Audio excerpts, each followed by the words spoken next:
This story cost me 17 years in my life. I was between 18 to 19 years old when the war started between Iran and Iran. The war, they changed our life.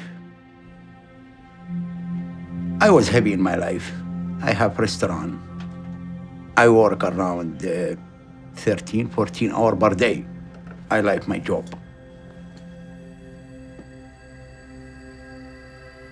I have a special girlfriend.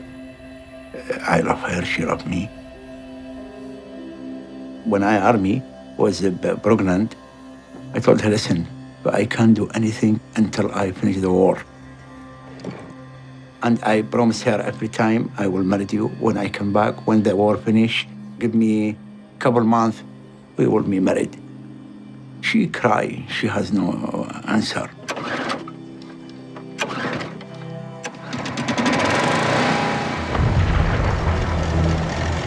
No one he like war. No any human like war. But we have no choice. In Iraq, the dictator, you will be killed, you and your family.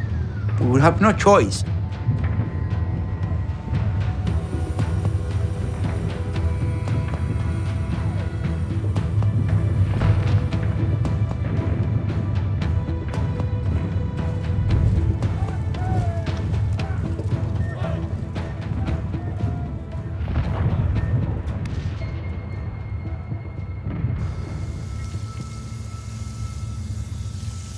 I had a 13-and-a-half-year-old and joined the army. My father, abused me and hit me. That's why I decided to run away from the home and I joined the army. I have a nightmare and I'm trying to forget everything, but I cannot. It's stay in my mind, I think forever.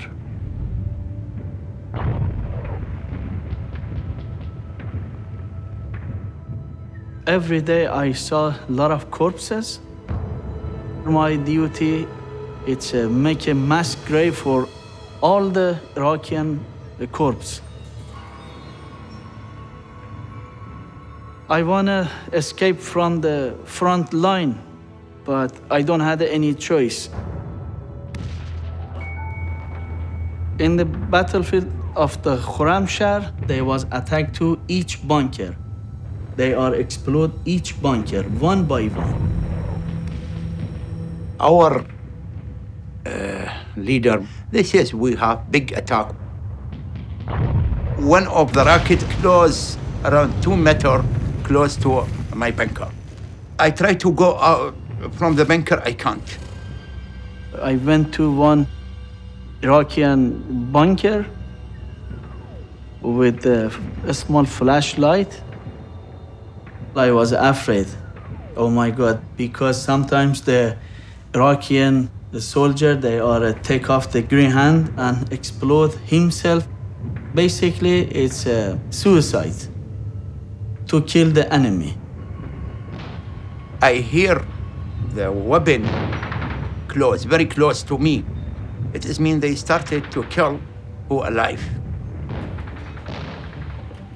I find one Iraqi soldier, he was full of blood. I see the face, not our people, and he talk, not my voice, not my language. Now I know I am in the enemy hand. He cry and he begging me. Allah salmak, Allah khalik. I didn't know what he says. He right away came in my pocket. He tried to steal me. There was a small holy book, his name Quran. This is my mom. She gave me my son. This will protect you. Keep it with you. I have picture. Yeah, it was my girlfriend with her boy. Because of his family. By that photo, he changed his mind. I'm make a decision to save him. Right away he changed, human, not enemy or not killer. That's what I feeling. Look like angel coming to me now. Come with me in the bunker. He was so happy. That smile, it's touching my heart. Something coming in my mind, I can hide in him. I was put his friend corpse top of each other, and I make a cover front of him.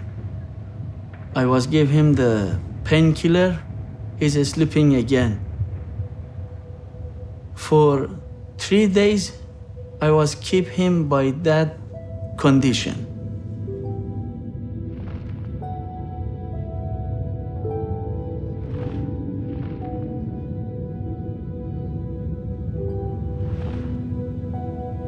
I never hear about the soldier Iranian save the Iraqi soldier during the fighting.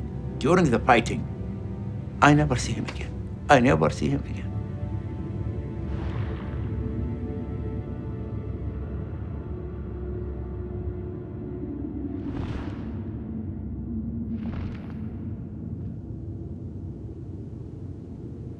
The Iraqi army, they released us, and I became as a free man. I came back to Iran.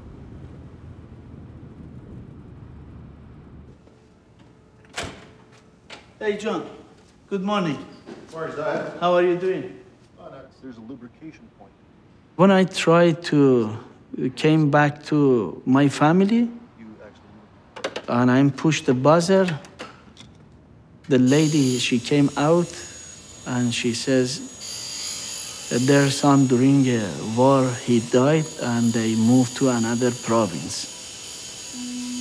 Nobody knows I'm still alive or I'm died. They are making a grave for me.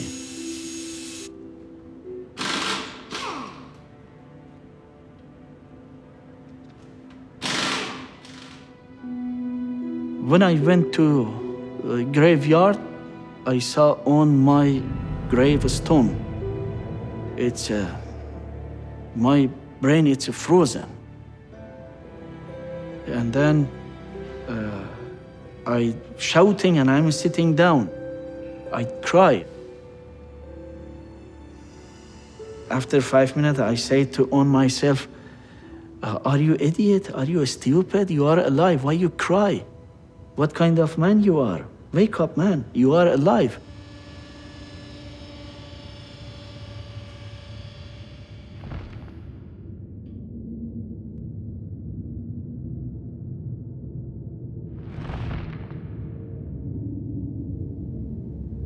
Well, the news then, when we heard, they say Najah is still alive. Something we don't believe until we see. We make him come to Canada because we want him to be with us. Now we miss all his life. He's our brother, after all. So we rather him here than anywhere else in the world. After the war, after the prison, after all this, yes, he come with anger in him. He's still in this mess. It's very hard to get healed, you know. It's like a scratch in your front of you. Whenever you look in the mirror, you see a scratch in your face. You always bring you back to this memory. No. What do you mean, no? Skytrain, yes. Come on, No, man. you see the mess. You see what I have. All the day I will work. Okay, the Skytrain then.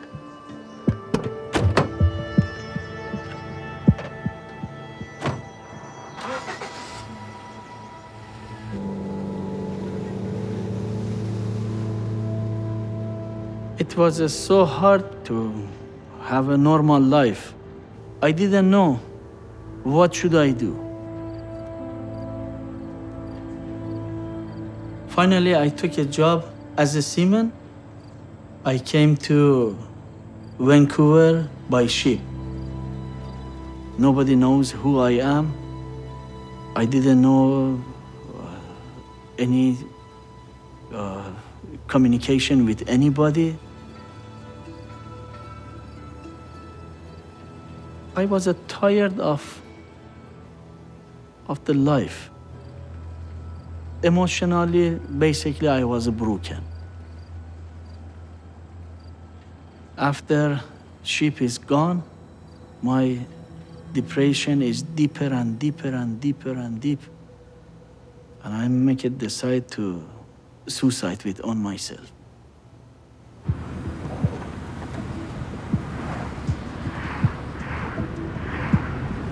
My roommate and his friend, they say to me, go to West.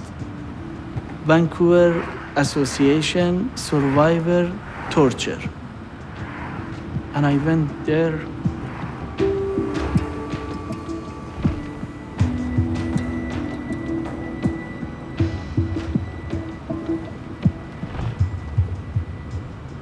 My brother, he know to drive. And I take them to this office. And when I come again, I see one man, he's sitting there. He has same mother. His face look like Iraqian. In our language, both same, salam, salam. Like hello in English.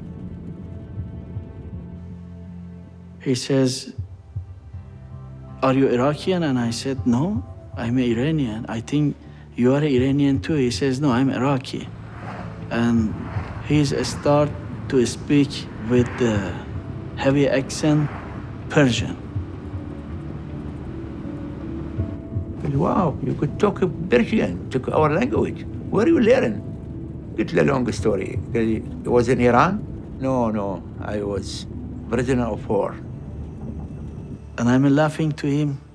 I used to be prisoner of war too. And I say to him, you means Khorramshahr, yes? قلت له أنا خرمشهر. قال I was soldier this one. Which day?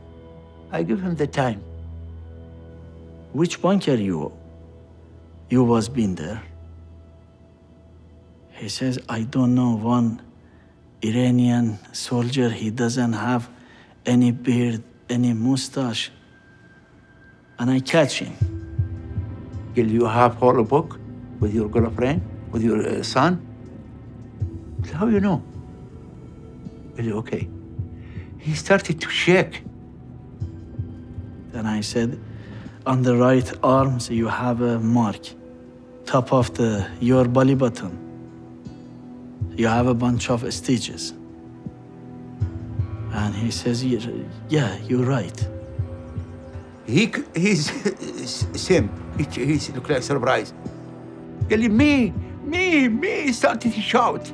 We make noise. We make noise in this office. The story I told you about the soldier, he is in Canada now. I meet him. Where you been?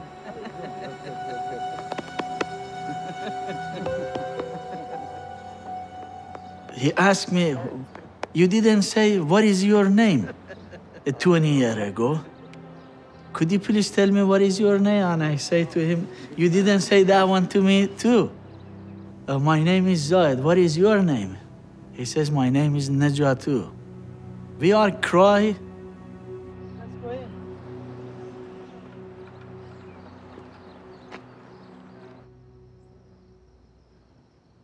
Out of 36 million human beings in Canada, they both meet right there.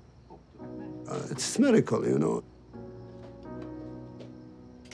He was miserable. Now, every time I see him, I try to help him. We are like a brother now. Yani, we are real brother. When I met Naja, he was catch my hand from darkness and move me to light. He was show me the way.